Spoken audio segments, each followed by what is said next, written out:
Assalamualaikum warahmatullahi wabarakatuh. Saya Alisha Asani Nadia dengan NIM 11010125007. Nah, di video kali ini saya akan mewawancarai tentang pelanggaran HAM, tepatnya di bidang pendidikan. Nah, di sini saya dengan narasumber yang pertama, yaitu dari kalangan Gen Z. Ya, kenalkan, nama saya Arif. Saya mewakili pemikiran golongan Gen Z. Jadi langsung saja, ini pertanyaan yang pertama. Nah, menurut Mas Arif, apakah pendidikan di Indonesia ini sudah adil dan bisa diakses oleh semua orang? Ya, menurut saya pribadi, pendidikan yang ada di Indonesia ini menurut saya kurang adil. Karena apa? Karena untuk yang pertama itu tentang KIPK atau beasiswa itu kurang tepat sasaran. Terus juga tentang fasilitas sekolah. Ya mungkin tentang MBG ini menurut saya memang bagus. Cuma dari MBG tersebut efeknya kurangnya anggaran untuk fasilitas sekolah. Jadi akhirnya membuat siswa tersebut kurang nyaman dan lain. Terus juga masih banyak sekolah-sekolah yang menurut saya pribadi dan teman-teman kita tahu juga sekolah-sekolah yang memang benar-benar saya sangat butuh renovasi atau benar-benar kekurangan untuk segi fasilitas. Jadi menurut Mas Arif belum adil ya? Ya, benar-benar menurut saya itu kurang adil lah, karena ya itu kurang ratanya anggaran. Dan pastinya teman-teman juga sering tahu, pas teman-teman di sekolah pasti ada kayak pas kita punya prestasi dan lain, itu uang yang diberikan oleh sekolah itu jarang banget turun ke kita atau diberikan ke kita. Jadi pasti kayak uangnya itu yang terima ya guru-guru pendamping, bukan kita. Lalu pertanyaan yang kedua, jadi apa contoh pelanggaran HAM di bidang pendidikan yang pernah Mas Arif lihat atau dengar? Untuk pelanggaran HAM sendiri ya, mungkin kalau dari segi tentang kayak kesalahan siswa, terus guru bermain fisik, menurut saya selagi itu wajar atau tidak memukul daerah selain kepala, itu saya mewajarkan, karena harus kita dulu untuk ya itu menghadapi teman-teman atau anak-anak yang bandel.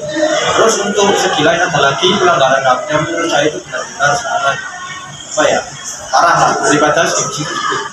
Contohnya seperti anak-anak itu kurang mendapatkan kurang bisa menyalurkan bakat-bakatnya. Karena apa? Kurangnya dukungan tentang ekstrakurikuler. Jadi kadang itu memang ada ekstrakurikuler, cuma ada gurunya juga ekstrakurikuler. Cuma itu setiap perlombaan dan lain itu kadang itu sekolah itu sangat kurang mendukung. Ya mungkin ada beberapa ekstra yang penting lah, contoh seperti kayak futsal dan lain. Cuma ada beberapa ekstra yang mengikuti lomba seperti patrol, terus tidak silat, itu kurang didukung atau diberikan dana. Tapi di saat sekolah tersebut mencapai prestasi, akhirnya sekolah itu langsung mengakui begitu. Nah itu saya sangat pelanggaran lah, karena hak siswa untuk mengembangkan diri selain di bidang akademik itu terhalau atau dibatasi, karena ya itu kadang itu untuk waktu latihan dan lain itu sangat sulit lah untuk minta perizinan gitu. Oke, langsung ke pertanyaan terakhir aja. Menurut Mas Arif ini, gimana cara agar semua anak bisa mendapatkan hak pendidikan yang sama?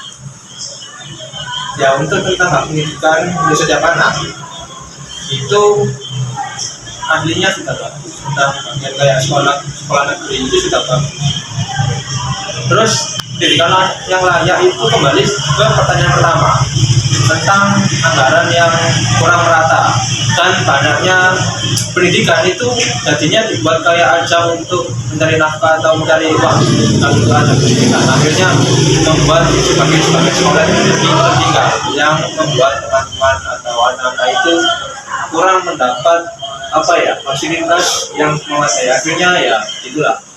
Terus juga gaji seorang guru yang sangat-sangat rendah, apalagi honorer. Saya pernah menjadi honorer selama 4 bulan itu gajinya itu dalam 1 bulan itu hanya 350.000. Itu itu yang membuat saya benar-benar kayak ya jujur saja memperhitungkan apa ya, seorang guru yang hidupnya mengajar yang bilang dari segitu itu sangat ya sulit bertahan itu, akhirnya menyambi pekerjaan yang lain yang akhirnya kurangnya mengajar kepada siswa, jadi kayak kurang fokus gitu ketika memikirkan uang dan lainnya, itu membuat guru itu kesusahan untuk mengajar kepada siswa, jadi kegiatan mata-mata yang berkurang.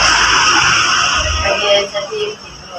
Nah, jadi begitu hasil wawancara dari kalangan Kenzi. Selanjutnya nanti di narasumber kedua nanti kita akan mewawancarai dari kalangan Gen X atau milenial. Oke, pertanyaan yang pertama. Jadi, apakah pendidikan di Indonesia ini sudah adil atau belum? Belum, karena ada di beberapa daerah, terutama di daerah pelosok ya, banyak anak yang belum mendapatkan pendidikan yang sama dengan kehidupan anak yang di daerah perkotaan atau desa tapi pinggiran. Jadi mereka belum merasakan hak yang sama. Ya, pertanyaan yang kedua. Jadi, apa contoh pelanggaran HAM di bidang pendidikan yang pernah Anda lihat atau Anda dengar? Ada banyak contoh pelanggaran HAM di bidang pendidikan, tetapi yang sering sekali terjadi itu adalah kasus pembulian antar siswa, di mana ini menciptakan rasa tidak nyaman bagi si korban dalam menjalankan proses pembelajaran di sekolah.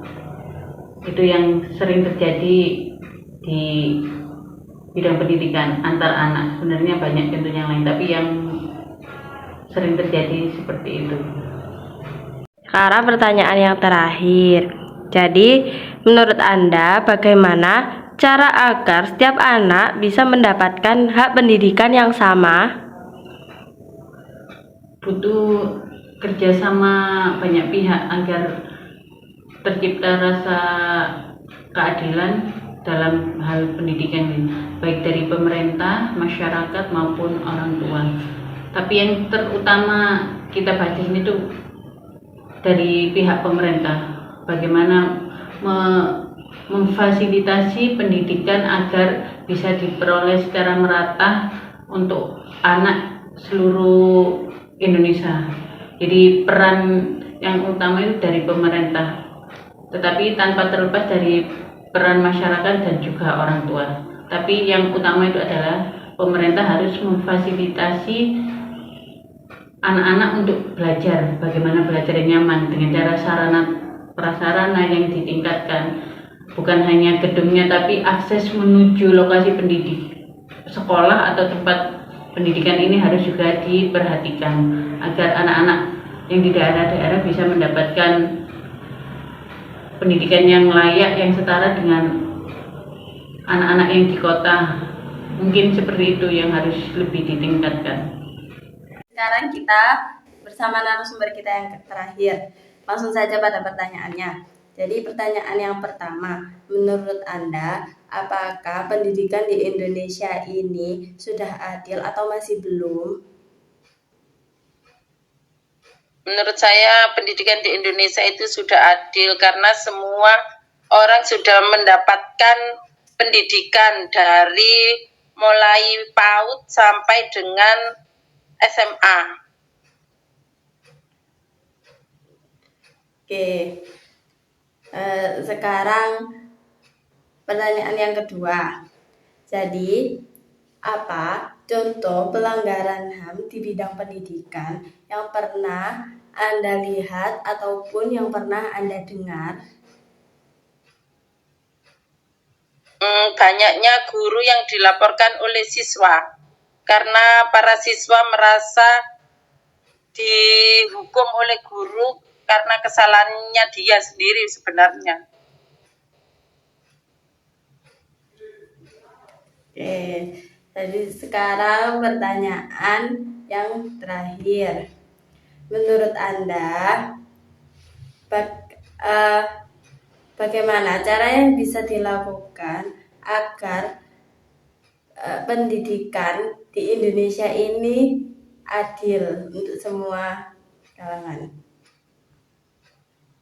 Pemerintah harus turun tangan untuk memberikan bantuan kepada sekolah-sekolah yang membutuhkan bantuan di bidang pendidikan, misalnya peningkatan sarana pendidikan. Tidak hanya bantuan diberikan ke sekolah negeri saja, karena banyak sekolah swasta itu yang membutuhkan bantuan dari pemerintah untuk memfasilitasi peserta didik dalam belajar. Kalau pemerintah sudah memberikan bantuan yang sama antara sekolah swasta dan negeri, insya Allah pendidikan akan menjadi merata dan adil untuk semua masyarakat, baik yang masyarakat kaya maupun yang miskin. Oke, baik. Sudah selesai. Terima kasih atas jawabannya. Jadi sekian wawancara dari saya. Wassalamualaikum warahmatullahi wabarakatuh.